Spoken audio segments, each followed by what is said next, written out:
chase us, and we're going to get more powerful than him before he finds us. Then we can take the vampire hunter and This is true. I guess use him as bait, maybe. I don't know. We do all kinds of weird shit. turned level 6. Yes. I'm proud of you, recently. Jordan. Thank you. And I get a gun at level 6. My character now has a gun in a medieval fantasy Nice. universe. I And got my it's a very character specific randomly thing. has a hotel room in downtown Las Vegas That's during gonna be- a country music festival. Oh god. So this is going to work out.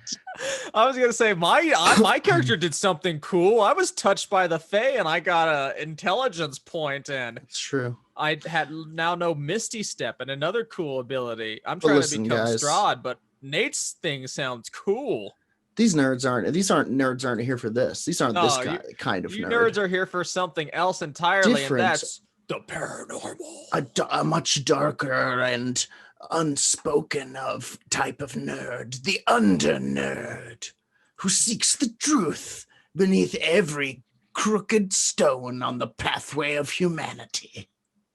Flip him over, under nerd. Today on Werewolf Radar. Ladies and gentlemen, welcome to Werewolf Radar, the world's premier paranormal preparedness podcast. My name's Jordan Dahl. Nate Balding.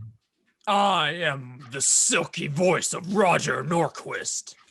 Today's episode of Werewolf Radar is brought to you by Monstroco brand Nightmare Throwers from the makers of Dream Catchers, the Nightmare Thrower. Startle your friends, shock your enemies. The Monstroco Nightmare Thrower. What the fuck?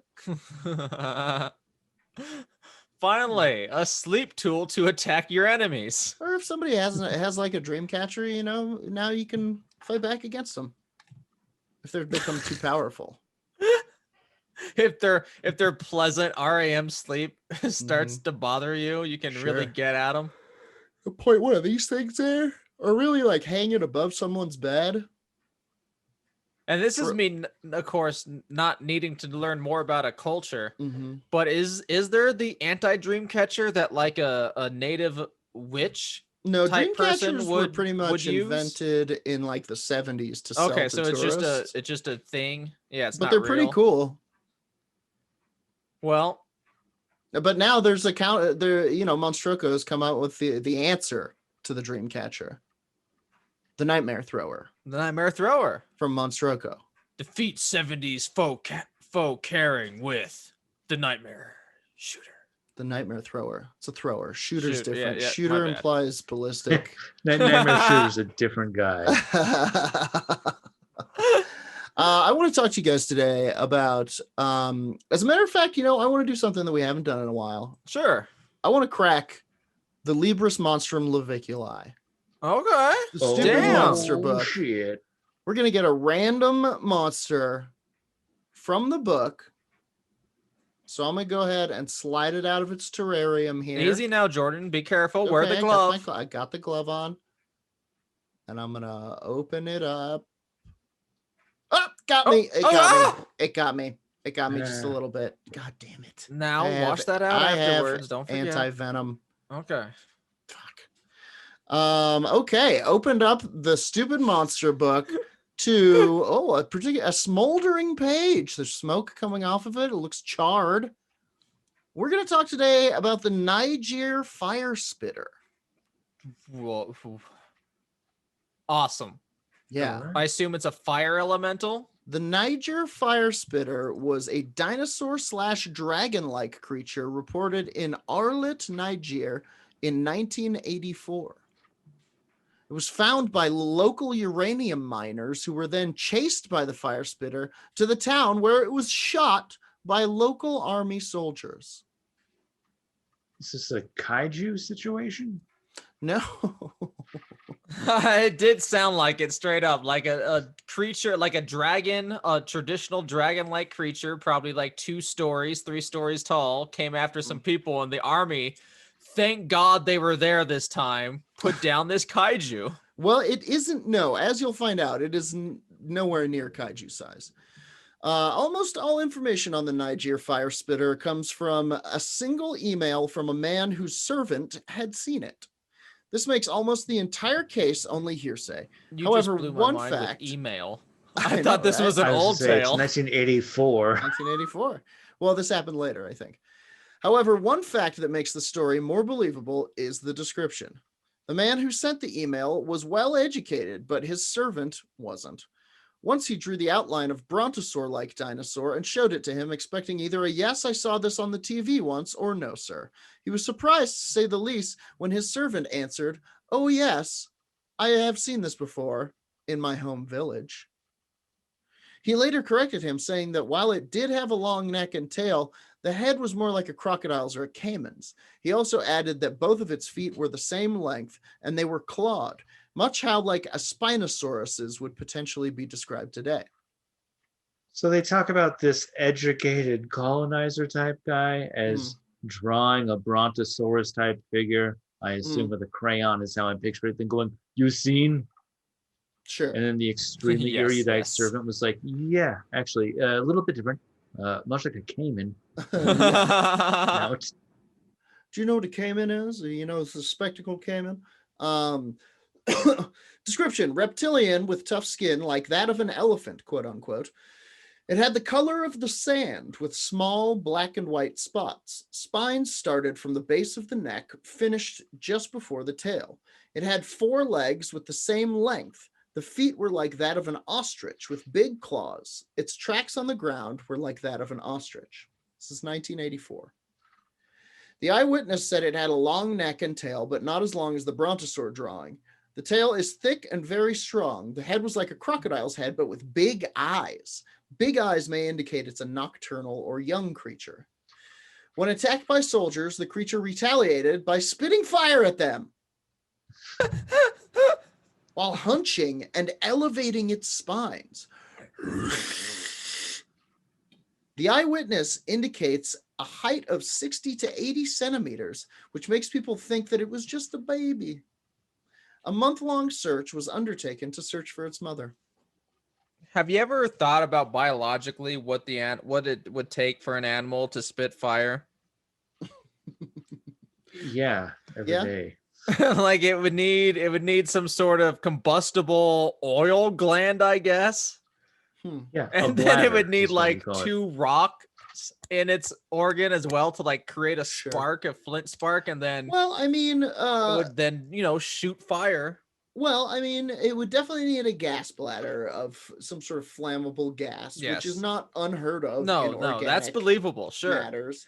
If things have a venom sac, why not a gas bladder? And then potentially it would need, I mean, a spark could do it, and electric eels generate, thousands of watts of electricity. Like in between the teeth. I don't know. Electric teeth. This is as far as my imagination goes.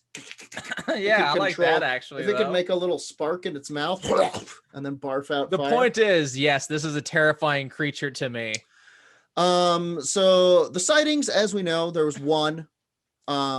Everything we know about the Niger Firespitter comes from an email by Philip_Abuja, written in Nigeria in 2002. There is no known reference on the internet as a sighting or else.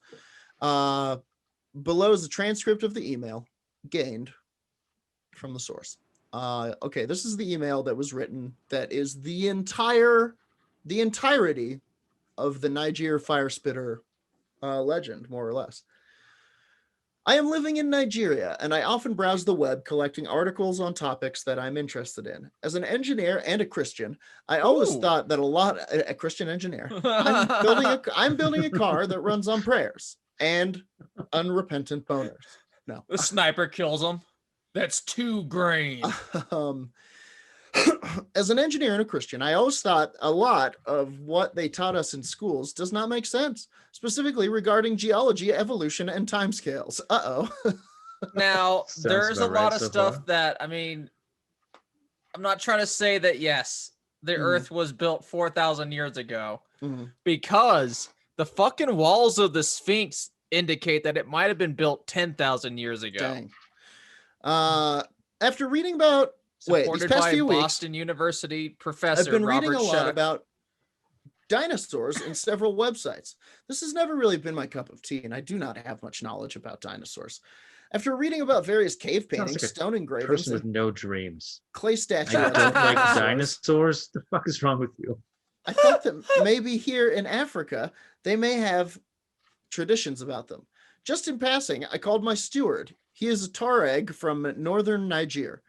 At the Like the car? fringes, yeah, at the fringes of the Sahara. He has been to primary school and knows how to read, but he is definitely not someone who has much knowledge of the world. He does not read newspapers, doesn't watch television, save for some local programs, and does not read novels or watch movies. This savage just speaks the four languages that colonized him. I quickly made a very basic drawing of a brontosaur-like thing, actually just the outline with a long neck, fat body, short and sturdy legs, and long tail. Then I asked Muhammad, do you know this animal? Expecting either an embarrassed no, or I saw it at school or on TV or something. Instead, he snapped excited. Yes, I know it, but it's not like that. Needless to say, I was surprised by his reaction. What do you mean it's not like that? I saw it in my place, but it has spines on its back like that. He gestured to show me. He then came to my desk and scribbled on the paper to show me the spines. He drew a kind of crest on the back of my dino. Like a dorsal spine. Yeah, truly. And I'll actually drop you the link here and drop it into our Discord as well. I'll drop a link to the Libris Monstrum Leviculus, of course, which has an online presence. In this case from cryptids.fandom.com. But where was I? Yeah, they actually, all of the kind of theories are of a small spinosaur, what would be, like those ones with the big sail on their back, the two-legged ones, kind of the crocodile head. That's kind of scary. Yeah. But right. Breathing fire. I mean, anything that would breathe fire would just blow my mind. I can't picture a creature that. Saw it in my place, but it had spines on its back. So they killed one in my place. Arlet is the name of the town. 15 years ago, the soldiers killed him. Nobody knows where it came from, but maybe from the mines. No, there are uranium mines in the area, but also people said it was because of the earthquake. There was an earthquake, or maybe it's the thunder that hit the ground. I don't know. But then there was a huge crack in the ground, wide. Somebody could not jump across it, and very long, maybe 1 kilometer. Anyway, people were afraid, and there was this animal. Some shepherds saw it in the bush. It was attacking their flocks. They were afraid because they had never seen something like it. They ran and they called people and the soldiers. The animal was spitting fire. He would hunch his back and all the spines would stand. They were sharp, and he would lower his neck as he was spitting fire. And he was spitting fire. Like these things that the soldiers wear on their back that spit fire. The same. Interesting. Damn. So like what we just discussed, this creature has a gas bladder, and an ignition source in its mouth. It seems to be an actual flamethrower. It seems to be involved with the spines on its back, which is interesting. Or it could just be we're not biologists, but so let's go with it. Fuck yeah, the spines are in control. Or maybe what we're seeing as a spine is some sort of rigid gas bladder, Like rigid tank. And it would make sense that if you had imagine a series of spines surrounded by a sheet or some kind of a bladder. When it goes down, it would force air out, and when it goes up, it would suck air in. Oh, so it can shoot. We're talking Sure. I mean, that would explain it. And then, any maybe some small quantity of a biological inflammable substance. Who knows? Mother Nature is a mad scientist. Yeah, it could be just some superheated part of its body. Truth. Soldiers killed him, and they took it to the prefecture because they wanted everybody to see it was dead, because people were afraid and were talking too much. Shut up. Look. There it is. We shot it. I'll shoot it again. Just shoots it in the head again. It's dead. They even refused to go to the mine to work.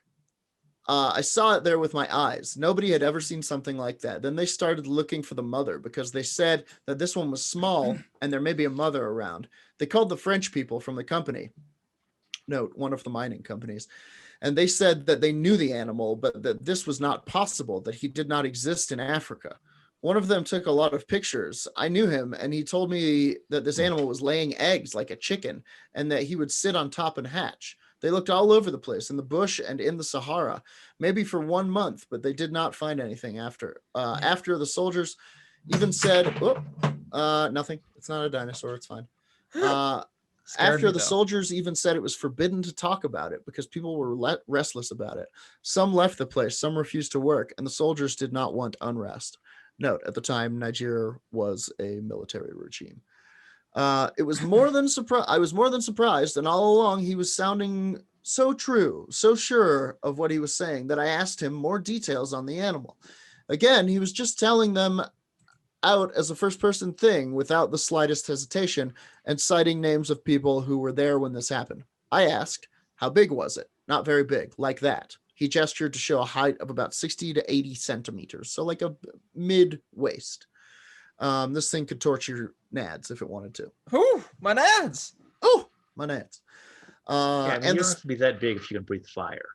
And the spines, where did they start and finish? They were on his back from the neck to the back. Pussy crack, etc. Yeah. They were on the neck. No, they started at the base of the neck and finished before the tail. How were the legs? Thick. He had 4 You would have liked them. Legs, short. Were they different at the front and the back? No, they were the same. Interesting. So like so not like a spinosaur. It would be more like a stegosaur or something. Yeah, kind of like think like a crocodile has similar legs front and back. Interesting. Like I'm thinking, is it Dimetrodon? Yeah, that's kind of what I'm thinking of. Makes more sense. Sure. The sail. No, they were the same length. And the feet were like those of an ostrich. He had big fingers opened with claws like a cat, but bigger. Interesting. His track on the ground was like that of an ostrich. And the skin, what did it look like? How did it feel? I don't know how it felt. I did not touch it, but it was looking strong, like the skin of an elephant. It was the color of the sand, and it had spots on the side, like when you sprinkle paint, small spots, red and white. And the neck, how long was it? He had a long neck, and the head was looking like a crocodile, but had big eyes, different eyes. What of the tail? The tail was not very long, but thick, very strong. He showed the tail in my drawing and said it was shorter than that. What happened to the animal? They took it to Niamey. I don't know. Anyway, after the soldiers did not like to talk about it, but nobody had ever seen anything like that. Even the elders did not know what it was. But if you come to Arlet, there is one of my neighbors. He is now retired, but he was among the soldiers who killed it. He can tell you. You know what this kind of sounds like is one of those weird afterlife Egyptian chimeric things. It does, doesn't it? Yep. Which makes you wonder if maybe there is some bizarre crocodile-faced dinosaur that people have been sitting around for 6,000 years. Well, I mean, they talk about this crack a little bit more, and I mean, it also sounds like it's a plot to a movie. So. Sure, how like water filled the crack, etc. They closed it. They ended up closing it. Says there's no surface water, so there was some question as to where the water was coming from. But the letter ends. Now I know perfectly that this would be totally unacceptable as evidence anywhere, and that it does not have value except for me who knows the man and could really assess how true he was sounding.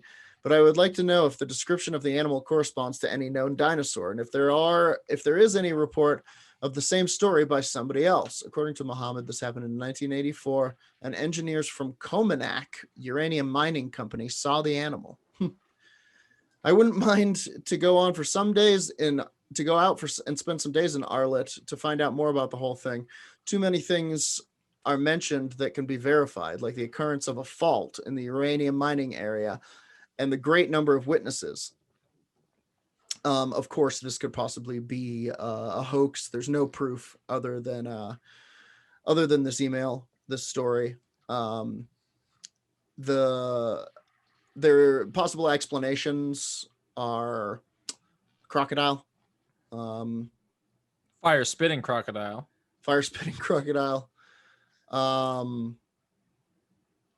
Jeez. Well, I mean, have you ever seen a crocodile vomit? I never have. Maybe. Maybe that's a normal thing. It does say, however, there was a discovery of a fossil that likely belonged to an infant Spinosaurus, showing even the largest theropod known so far started life very small in size. If the creature is a real animal, it's still an extremely low possibility that it was a living dinosaur. Undetermined / undocumented species of crocodilians. Sea mammals are still far much more pleasurable explanations. That's a weird way of putting it. I don't know. This what explanation do you get pleasure from, Jordan? Sea lions don't breathe fire. I'll tell you that much. Neither do crocodiles that I know of. And there are some weird dinosaurs out there, and as we know, time is wibbly wobbly. And time is wibbly wobbly. Jordan Crack in the earth. Crack in the earth. Well, I got that from Doctor Who. I can't remember. Anyway, this has been Jordan. Keep watching the ground, because that's where the dinosaurs are coming from. Oh God! What, Roger? What are you reacting? Well, if you become a Dark Council member, you can find out. But there's been some changes. Anyway, your segment was great, Jordan. I applaud you. Thank you. Keep watching the ground.